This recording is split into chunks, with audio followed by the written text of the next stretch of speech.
Albert Dumont, also known as South Wind, is a poet, storyteller, speaker, and an Algonquin traditional teacher. Albert has dedicated his life to promoting Aboriginal spirituality and healing, and to protecting the rights of Aboriginal peoples, particularly the young. Mr. Dumont. Thank you very much. Thank you, and good morning. Welcome to the lands of the Algonquin and Anishinaabe. It's good to be here.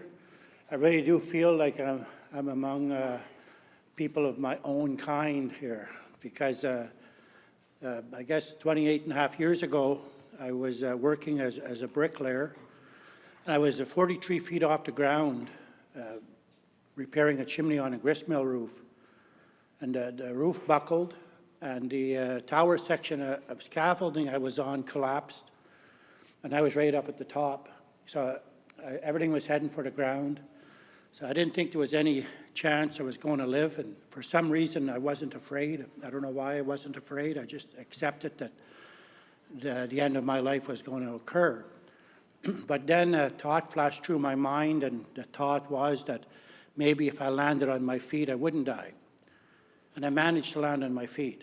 You know, a witness came to see me in the hospital a few days later, and the witness said that it looked like I was trying to fly because my arms were moving so much to keep myself in position to land on my feet.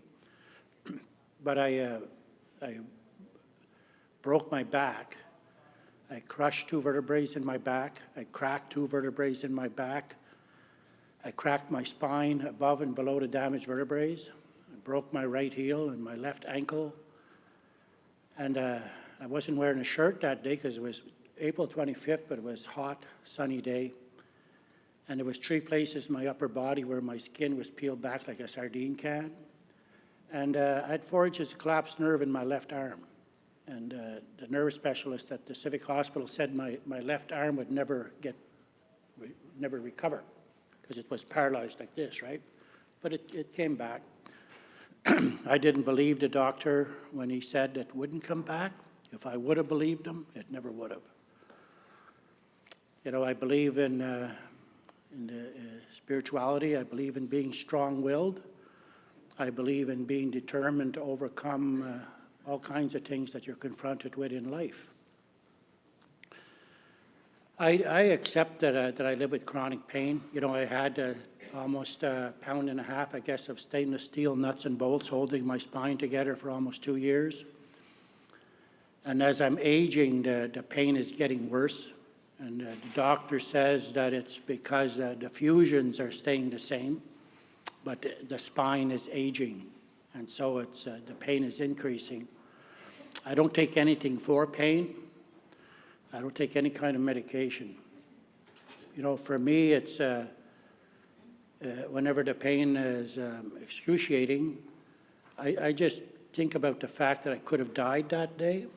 And I think about the fact that I wasn't paralyzed because of my accident.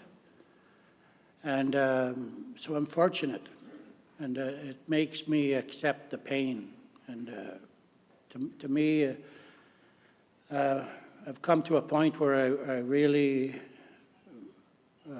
appreciate that physical pain is really a cakewalk compared to emotional pain. You know, we have to look after ourselves emotionally first and foremost, because if you're not emotionally well, you know, there's nothing else going to get through to you. You know, the spiritual or the psychological, physical health, it gets kicked to the curb, as my granddaughter would say. We have to look after ourselves emotionally.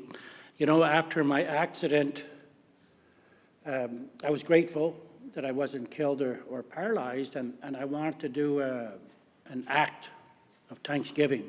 For me, it wasn't enough to say to Creator, thank you. So I wanted to do an action. And what I did is I volunteered at St. Vincent's Hospital in Ottawa here.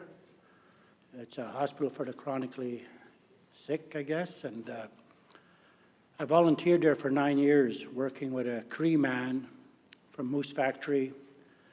His accident happened when he was 30 years old. I met him when he was 35. I was his good friend for the last 9 years of his life. I volunteered at St. Vincent's every Wednesday morning. No matter how busy my life was, I went to the St. Vincent's Hospital to visit with Mike. And we became really solid friends. And I miss him to this day, and he taught me lots of things about, he used to say some things in life, cannot be sugar-coated. It's foolish to try. Just say it. So I learned that from Mike, and he said he learned some things from me too. I hope he did. It was a good friendship. But that's the thing about having that. I guess when somebody that lives with chronic pain, it's you can't dwell on it. You can't just feel sorry for yourself and sit on a pity pot. That doesn't make any sense. Doesn't make no sense to me anyway. I have my daughters. I'm not, I don't have any sons, I have daughters. Buffy St. Marie said to me one day, "You're blessed with daughters," and indeed I am.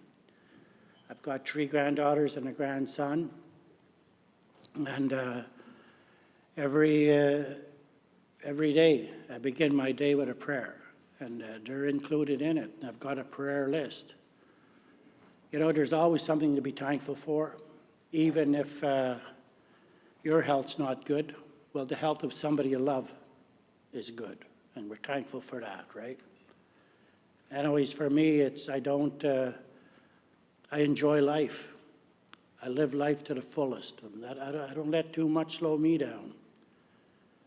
The Chief Crowfoot said on his deathbed in 1878 that life is the flash of a firefly in the night. And it is. It's there, then it's not there. We only have so much time to make some purpose of life. I had severe addiction issues, and just over 30 and a half years ago, I shut it down. I wanted to give my life purpose. I didn't have much purpose before that time. But no matter what shape anybody's in or whatever, their mind works, and they all have feelings. Everybody has feelings. Everybody wants the water to be good, for the future. The wind and all these things need to be kept pure for the sake of our next generations, because I don't know what shape the human beings are going to be like in 100 years from now. It's pretty scary to think about it sometime, but at least, if we stick together, let our roots intertwine, Indigenous roots with everybody else that came here after we arrived.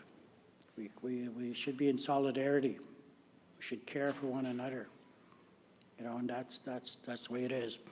So this prayer you're going to hear now is a prayer that's probably been in this country for thousands of years, and it's a prayer from Temagami First Nations, from a Second World War veteran named Bill Twain. He was wounded in the front lines in the Second World War, and that was at a time when Bill Twain didn't have the right to vote. People of Bill Twain's generation and my dad's generation, they had to go and see an Indian agent to leave the reserve. Indigenous spirituality was outlawed at that time. So this prayer you're going to hear now, it was against the law in Canada, believe it or not. And that's a fact. It's a sad history as the Indigenous peoples are impacted. But, that's... I want everybody here to know something. I've never hated anybody in my life. I cannot bring myself to hate anybody. There's no payoff to hate. Hate does not make any sense. And that's a fact. So we have prayer, though, the ability to pray. I don't know anything about anybody else's spiritual beliefs in this room.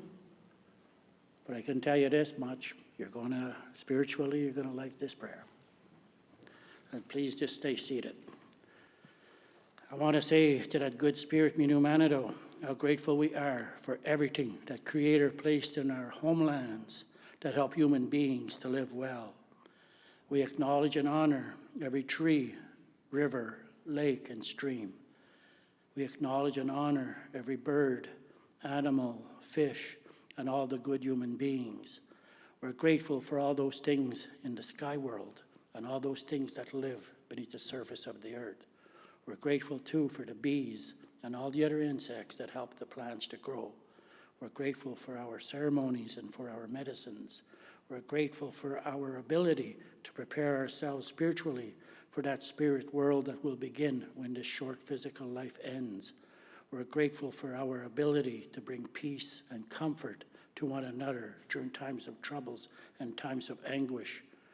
We ask you now, good spirit, to fill this space with your blessings and to touch each of us with the wisdom of our Anishinaabe ancestors. We ask that there will be good words spoken at this conference, strong words that will impact all these good people emotionally and spiritually. We ask that if there's anybody here who has a relative who's suffering somehow, whether from depression or addiction things or some kind of physical sickness, we ask that that relative will have a good day today. We ask that that relative will return soon to the family as a role model and as a mentor. We ask these things of you, good spirit, because of the great respect we have for everything that Creator has made. Miigwech, I know you're going to have a good time. Thank you again, Mr. Dumont, for that moving prayer.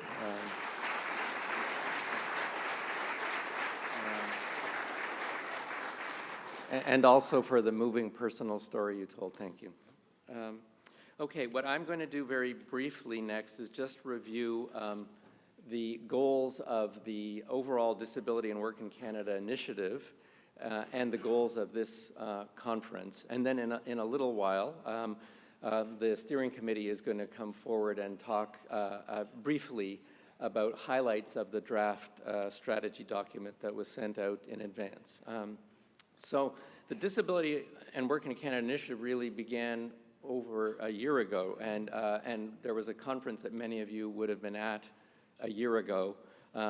The idea being to work together to develop a vision and strategy for increasing the employment of people with disabilities that will inform and guide the efforts of governments, employers, and other stakeholders. In other words, to try to develop a strategy that can draw on our shared values so that we can move forward together to really achieve something here in increasing the employment of people with disabilities. So this conference in particular, there was a draft strategy document that was sent out in advance. We'll be talking about that in a moment. Very much a preliminary draft, and that's really important to understand. That's a draft that has been put out for discussion here, and for consultation, discussion after as well, in light of what we hear in the next couple of days. And so the idea is through that process here and after, that we will try to foster a consensus, a broad consensus and collaboration, a sense of partnership opportunities on the key elements of this strategy. An overall vision, the key pillars, key areas of action to achieve that vision, and then key proposed initiatives under each of those pillars. So that is how the draft is laid out, and that is what we're going to be talking about over the next couple of days. There'll be some presentations that provide some more context for that, but there will also be a great deal of discussion and opportunity for feedback about this. And the idea then is to inform plans for the path forward over the next couple of days, to inform plans for the path forward after the conference and subsequent consultations.